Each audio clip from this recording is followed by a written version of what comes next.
Can good design shape a better world?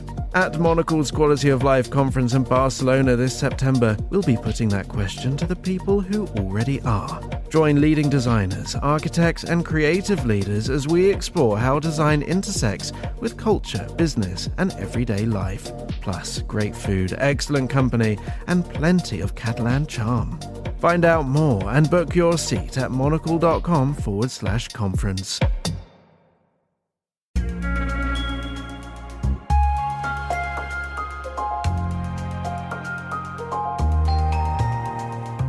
This is Monocle on Design Extra. It's a short show to accompany our weekly programme where we discuss everything from architecture and craft to furniture and graphic design.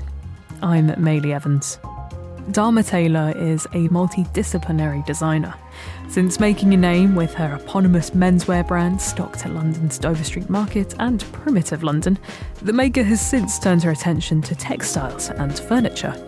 Her latest project, Lightbeam, is a birdhouse and is on show as part of the Dwellings Rehomed exhibition taking place at London's Design Museum. Dharma joined me in the studio to discuss this striking, angular avian abode, as well as some of the surprising similarities found when moving from one discipline to another.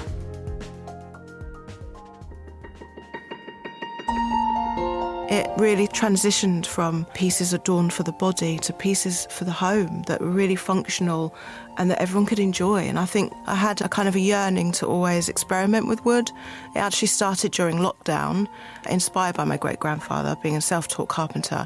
I really wanted to work with wood because it was a new material. It's actually incredibly unforgiving. You can't make many mistakes with it. There are some supple woods that are quite pliable. It's beautiful. I see it as still almost alive. The way that you can treat it, the way that colour rests on it is totally different from textiles. But I see it as an extension of the same kind of design language.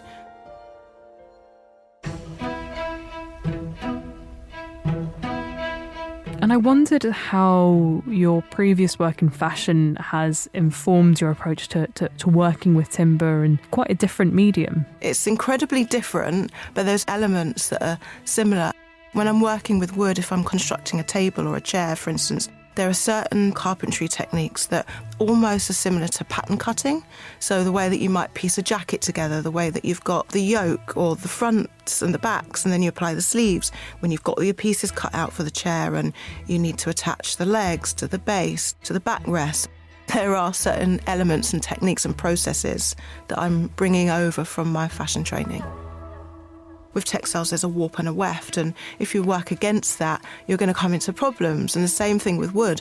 There's a way that the grain flows similar to textiles. So it's recognising that flow, going with it, working with the properties. And then again, when you come to treat it, varnish it or colour it, understanding the nature of that particular timber and experimenting and seeing how colour is different on different types of wood. Talk to me about the importance of shape in your work.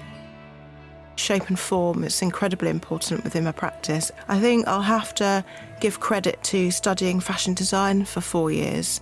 I think that's definitely had an impact on understanding the body, silhouette. We are walking shapes, if you like, and understanding different people's proportions and what works well with what.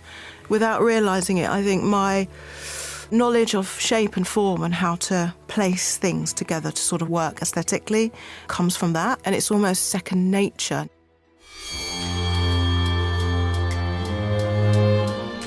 Now, you've got a birdhouse on show, Lightbeam, as part of the exhibition Dwellings Rehomed at the Design Museum in London.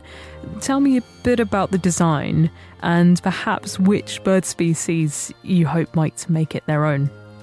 It's made in a gorgeous birch, taking inspiration from a textile piece I did a few years ago, a large-scale rug, inspired by memories when I was a kid observing the architecture and actually the sunsets quite high up in an apartment there in Greenwich, and noticing the way that the sunlight would reflect on the window panes in architecture in the distance. So that was the initial textile piece that spilled over into this new woodwork. The actual shapes that you'll see in the birdhouse actually takes inspiration from a chair that I created during lockdown titled Harry. That shift of working from really grand tapestry, large pieces, chairs that can hold the weight of a human, to a birdhouse. That shift in scale, I think, has actually really inspired me. The first bird that came to mind was the blue tit, and then I was doing a little bit of research into the size and what kind of birds would actually find that curious. Perhaps the wren or maybe the robin, little birds like that. I'm quite excited to find out what kind of birds use my piece in particular as a home.